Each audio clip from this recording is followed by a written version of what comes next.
సావిత్రిబాయి పూలే సద్గుణాల పూలమాల. ఎందరో జీవితాల్లో వెలుగు నింపిన కిరణం, మరెందరో జీవితాలలో చైతన్యాన్ని నింపిన చైతన్య కెరటం. మహిళాభివృద్ధికై సమాజాన్ని తీవ్రంగా ప్రశ్నించిన మహిళ. ఓ మానవతామూర్తి.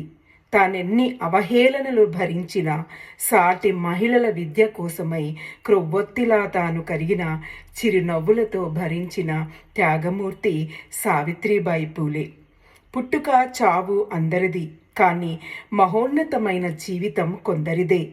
నా అనే స్వార్థాన్ని వీడి సమాజం కోసం జీవితాలను త్యాగం చేసిన వారే అసలైన మానవత్వపు చిరునామాలు.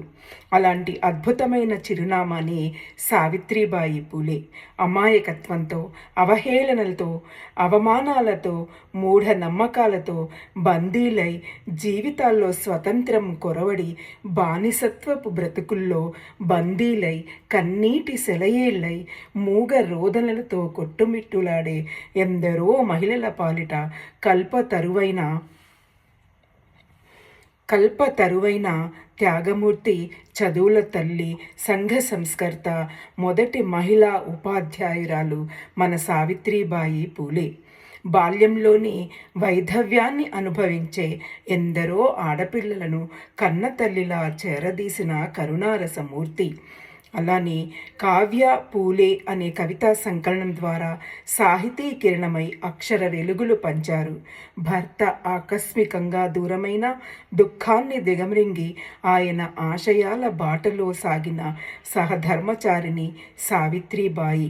తాను ప్లేగు వ్యాధి బారిన పడినా కూడా పేదల సంక్షేమానికై ప్రతిక్షణం జీవితాన్ని ధారపోసిన ఉత్తమ మహిళామణి మన సావిత్రిబాయి పూలే.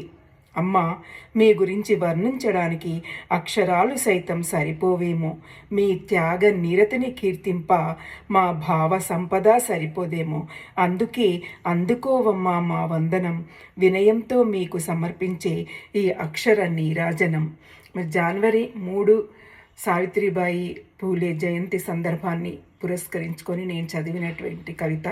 మరి మన ప్రభుత్వము మొదటి ఉపాధ్యాయురాలు, భారతదేశపు మొదటి ఉపాధ్యాయురాలు కాబట్టి ఆమె యొక్క జన్మదినాన్ని పురస్కరించుకొని మహిళా ఉపాధ్యాయుల దినోత్సవంగా ప్రకటించడం జరిగింది. కాబట్టి ఈ సందర్భంగా ప్రభుత్వానికి కూడా హృదయపూర్వకమైనటువంటి ధన్యవాదాలు, కృతజ్ఞతలు మా యొక్క ఉపాధ్యాయుల బృందం తరపున తెలియచేసుకుంటున్నాను. ధన్యవాదాలు.